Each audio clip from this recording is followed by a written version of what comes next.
Okay, as we begin to explore some of the themes within Frankenstein and some of the um, interesting areas that are worth looking into a little bit as a reader, one of those areas is the female form in Frankenstein. Now, what's odd in this story is that there are more women almost than there are men in this story, but you would almost never notice it because they seem to be taking this side role in many of the cases. But nonetheless, they serve a very important function within the story. So we're going to explore some of that and what roles they might be playing, and then particular characters that might be playing those roles. So let's start with a look at some of the typical archetypal roles that females play within literature, just in general. And regardless of whether you're, consider yourself some kind of like a beginning feminist or interested in maybe even like a gender study, I think it's important to look at all types of characters and what a writer is using that character for, besides just a nice little plot point, besides just a development of a particular character type. What we want to look at is how is the character contributing to the overall meaning of the work as a whole. And so some of the forms we look at in archetypal roles, probably the one that's easiest to kind of understand is the Earth Mother. Now, the Earth Mother's character is basically very nurturing. She's the type of character who sometimes stays in the background, but it's the go-to character when the character feels stress or feels alone or isolated. It's a return to the Earth Mother where he can find comfort, where he can find solace, where he can restore some of that lost identity maybe that he or she's been missing. Another character we see in archetypal roles that females play is the idea of the seductress or the mistress or temptress. Now, this is completely opposite of the Earth Mother. The hero often doesn't turn to this temptress because he's needing nurturing. There's something else. There's some libidinal drives. There's some unmet id impulse that's not being satisfied in other ways. Now, it's important to note that this temptress mistress figure is a female form. It doesn't have to be a particular female. So as we look at Frankenstein, you could make a case that the temptress for Victor is science itself, is that idea of breaking through that forbidden knowledge line that's been drawn in the sand between biology and chemistry. And if you notice the language of Shelley, she builds on that. She talks about how Victor is interested in penetrating the secrets of the unknown. And there's a certain amount of sexual imagery that takes place as Victor's going through the creation process. Both of these figures, the Earth Mother and Mistress, it's interesting to note that Victor, because he loses his mother early, he's looking to replace that lost image in some way with some of these figures.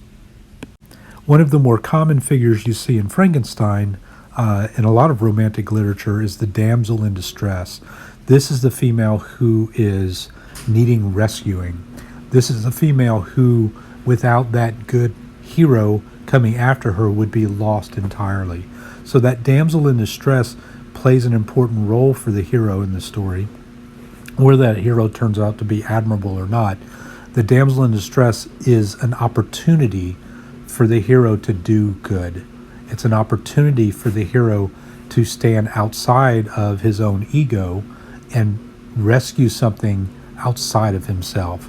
And so you'll see within Frankenstein very early on, even as early as Walton, we hear these tales of the first mate's story where the girl that he's supposed to wed is in love with another man. She is a damsel in distress, being held captive by her father and his wealthy intentions, and so she needs rescuing.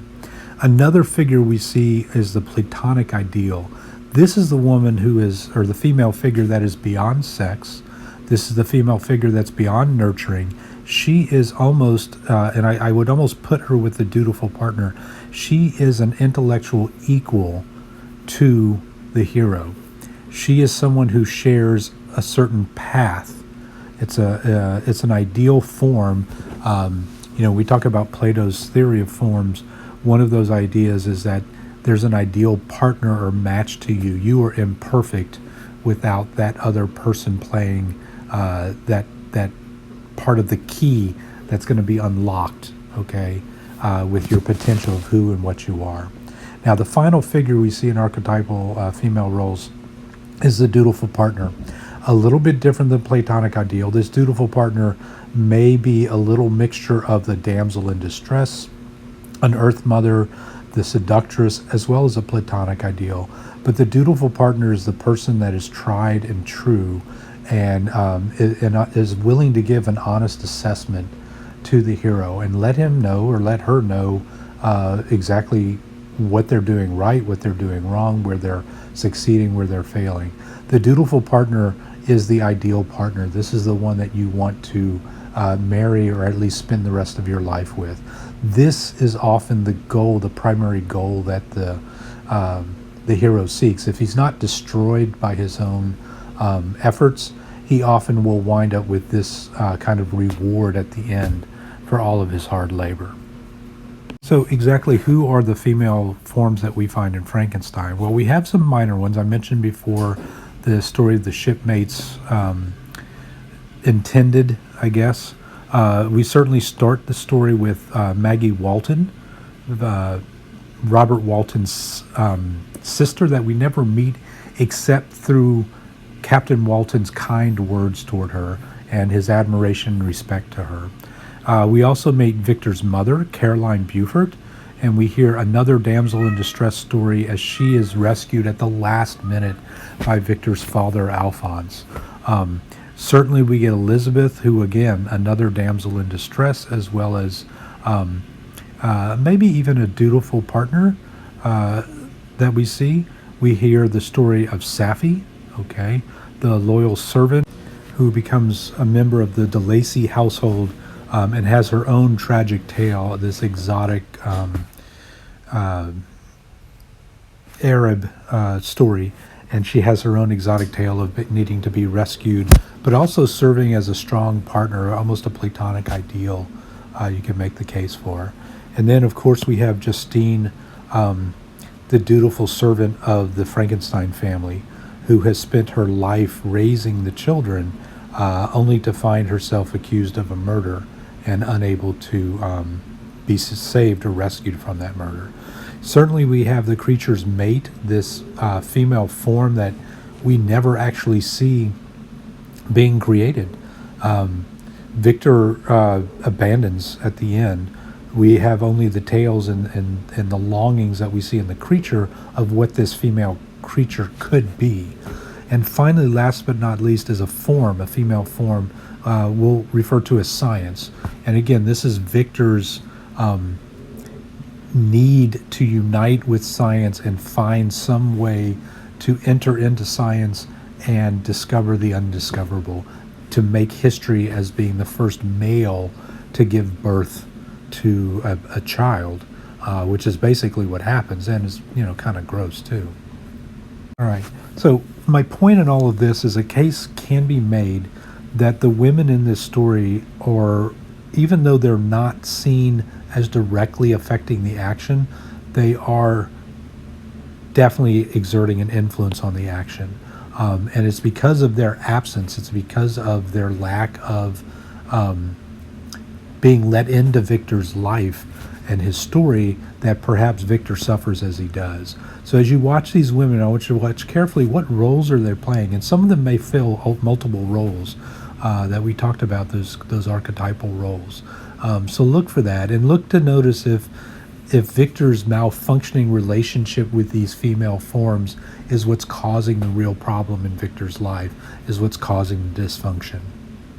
So we're going to focus as we end this lecture by looking at the question of, is Victor's problem really that he fails to utilize the women properly in the roles that they serve for him?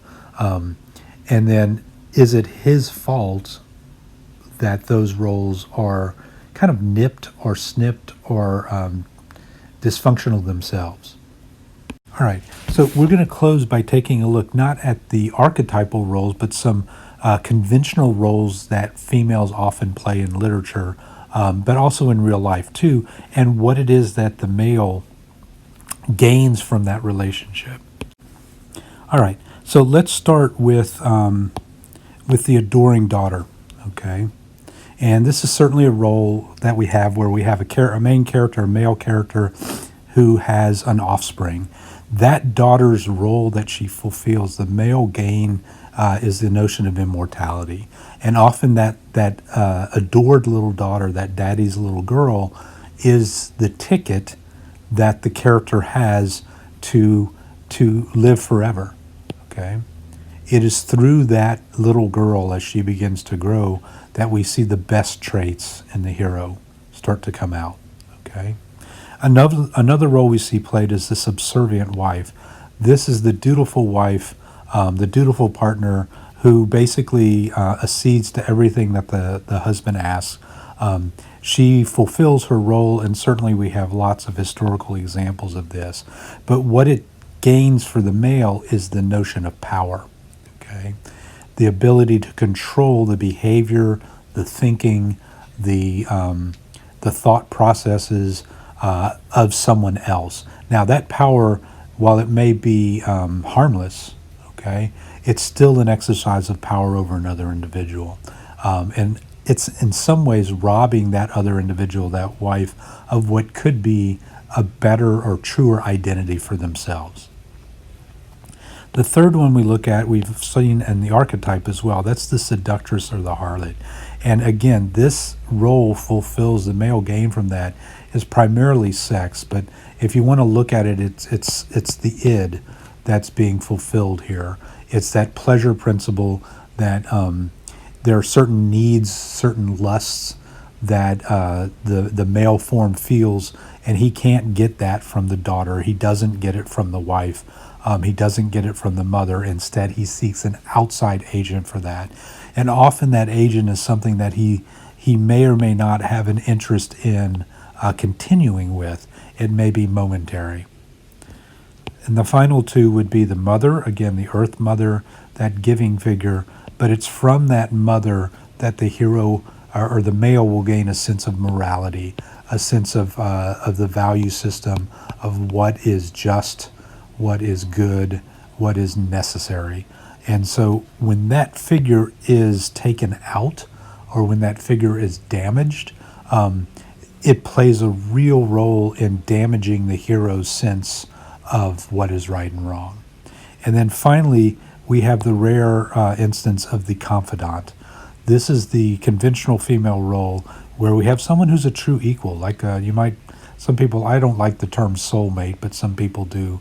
I prefer the idea of the confidant, someone that you're willing to share secrets with, someone that you're willing to share fear and pain, but someone that you're really willing to risk your vulnerability with. That vulnerability we might look at as your intellect. So pay attention. Mary Shelley, again, young girl, 18 years old, writing this book. But given her own history with, her mother, her famous mother, Mary Godwin, it's no wonder that she wants to include female forms in this story, even though our central characters are male. But pay attention to them. I think there's much that she has to teach.